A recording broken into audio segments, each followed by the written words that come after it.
Hey guys, Rami here with another second stimulus check update and second stimulus package update for Saturday, September 19th.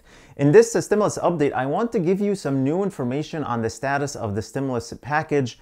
We have a good potential of getting this Problem Solvers Caucus bill getting passed or something very similar to it.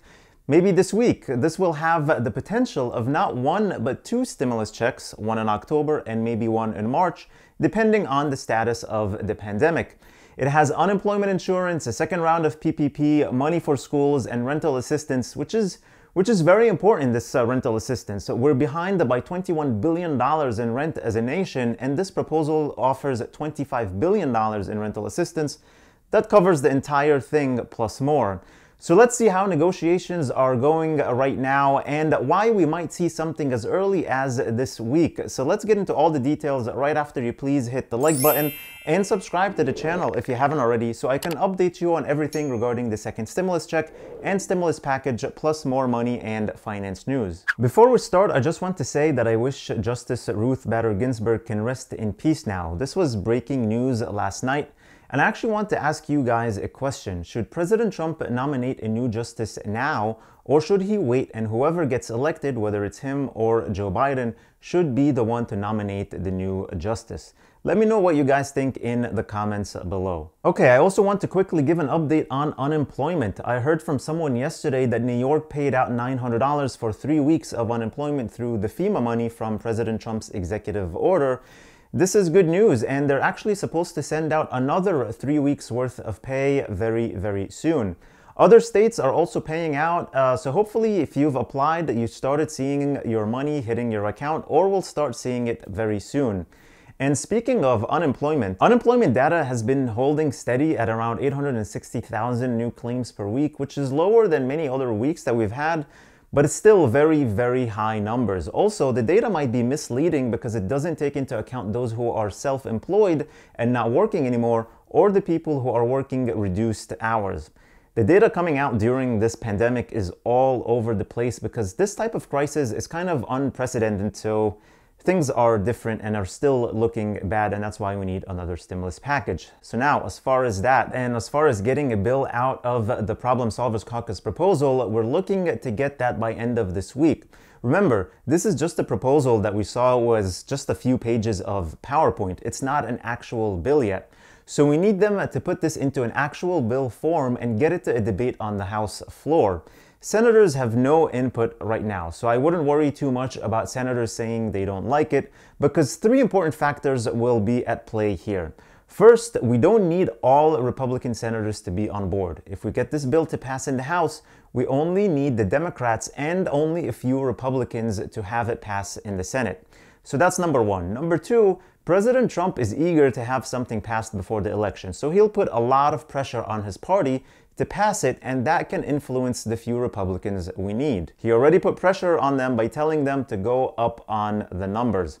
And the final thing is, the senators who are saying they don't like it now might change their mind when there's actually something physical on the floor to vote on and the elections are around the corner. These are all important factors to keep in mind here. So why is there potential to see this bill next week? Well, Mark Meadows is very excited about this bill, and he said on Wednesday we can see something in the next 7 to 10 days. Also, Nancy Pelosi and Steve Mnuchin have been talking again and negotiating again, which is great, and they want to reach a deal by this week.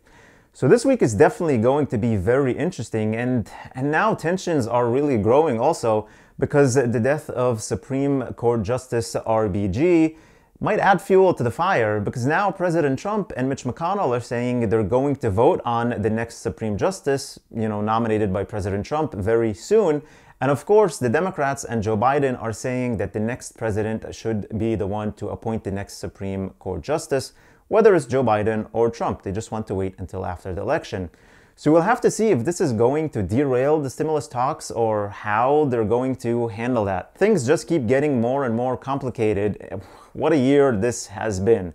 But I really hope it doesn't affect the stimulus talks that much. Now, if things get very complicated and Congress doesn't act, we might still see President Trump get frustrated and just try doing something himself through executive order. The $300 billion are still sitting there, and he can use that to get stimulus checks out, more unemployment, and even some bailout money for airlines who are begging for a bailout, otherwise they're going to have to lay off tens of thousands of workers. President Trump is already sending $14 billion of aid to farmers through the USDA. The Problem Solvers Caucus had $25 billion in there for that. So it seems like President Trump is getting some things done on his own here and there, and he might take it further with stimulus checks. Now, whether he has the authority or not, that's something I'll leave to the politicians to debate.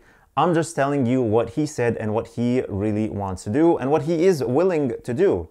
So what do you guys think about all of this that's going on? Please let me know your thoughts in the comments below. Thank you so much for watching. Please hit the like button, share this video, subscribe if you haven't already, and click that notifications bell to be notified whenever I publish new videos for you. Also, make sure to check the link in the description for the SoFi Money account, which is a checking/savings account, not a stocks account. It's not for investments. If you open an account using the link below and deposit $500, you'll get a $50 bonus. Then you can refer your family and friends and anyone you know and get $50 from every referral up to $10,000 per year. So that's a great way to make some extra cash here and there. Also, don't forget to get your free stock from Robinhood and one free stock from Webull, potentially worth up to $1,600 when you deposit only $100, which is just like cash. You can take it out anytime you feel like it. All the links are in the description below. Please stay safe, stay healthy, and I'll see you in the next video.